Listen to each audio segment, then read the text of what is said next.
crowd rains down with boos as Denny Hamlin picks up the win at Pocono.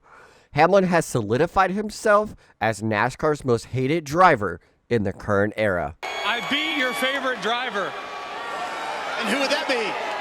All of them. NASCAR fans have never shied away from expressing their hatred for drivers on the track. Sometimes it only takes one instance on the track for a driver to be hated for the rest of their career.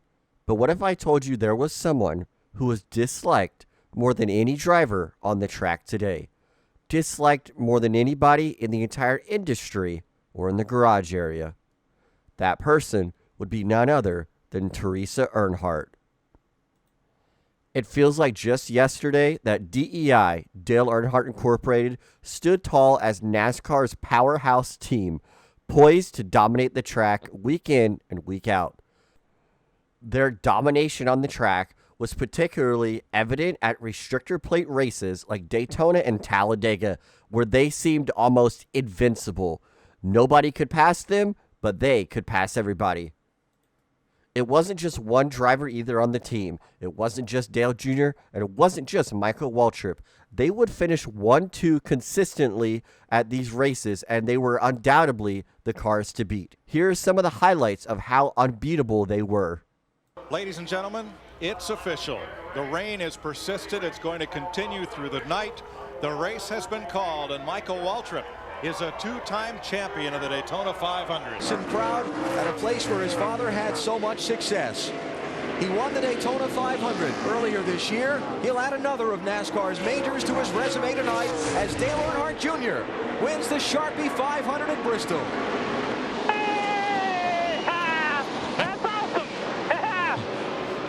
Dale Earnhardt Jr. wins the 46th Daytona 500.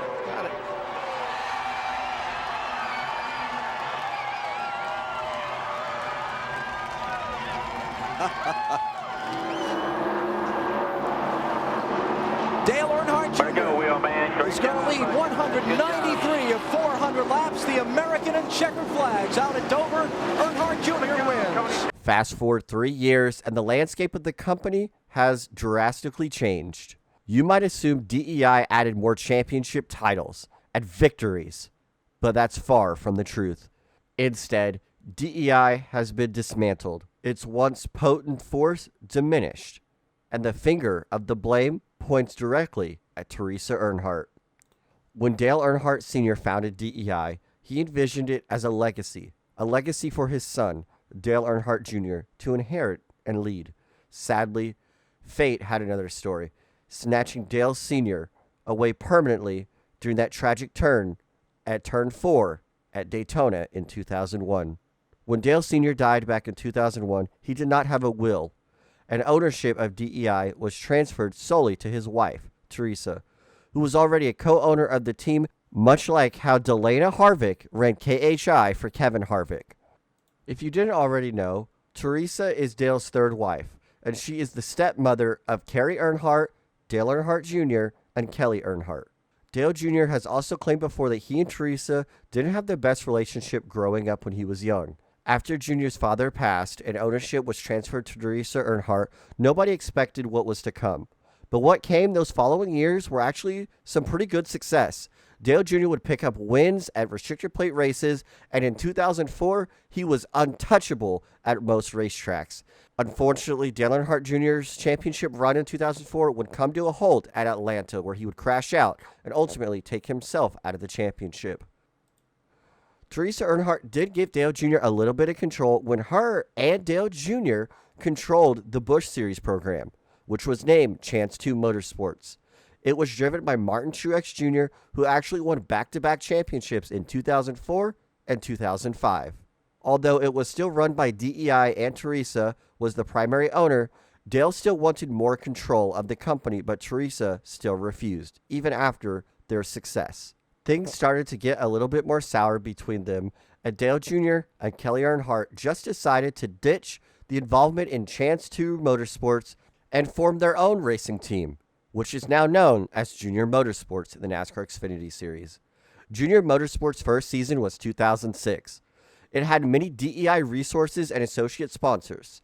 in 2007, it was apparent that DEI was falling way behind in the team, resources, and speed on the racetrack.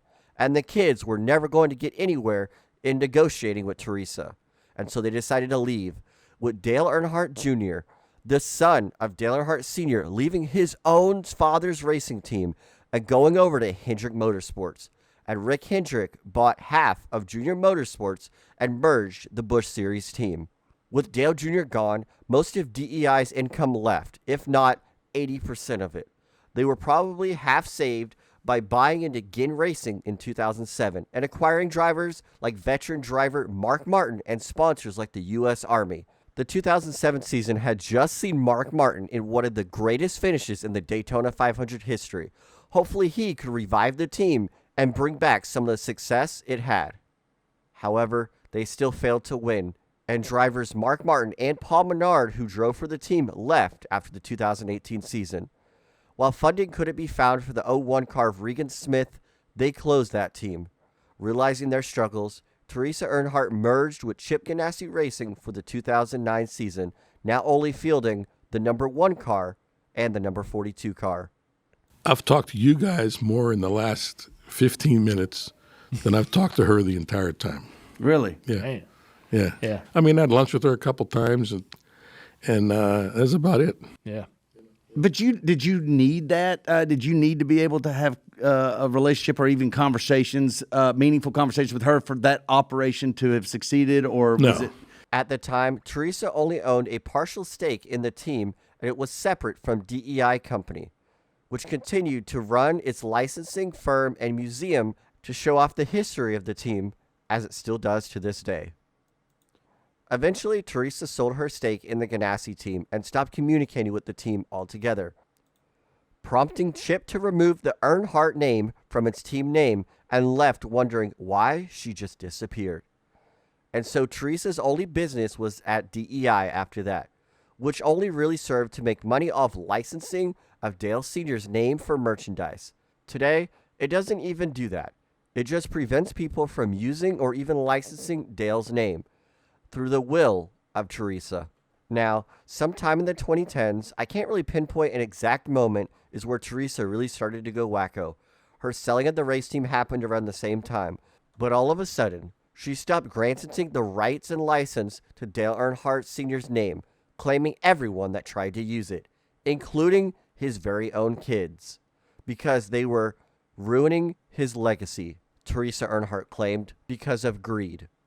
Despite the fact that she still made millions on the 2010 Wrangler car merchandise that Dale Earnhardt Jr. drove and won, and Teresa Earnhardt picked up the check from the merchandise and left. Then she started threatening all the legal action against people like her stepson, Kerry Earnhardt, and his home business.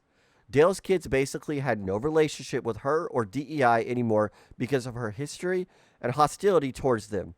And so now, DEI and Teresa Earnhardt serve to preserve Dale Sr.'s legacy by doing absolutely nothing and being greedy.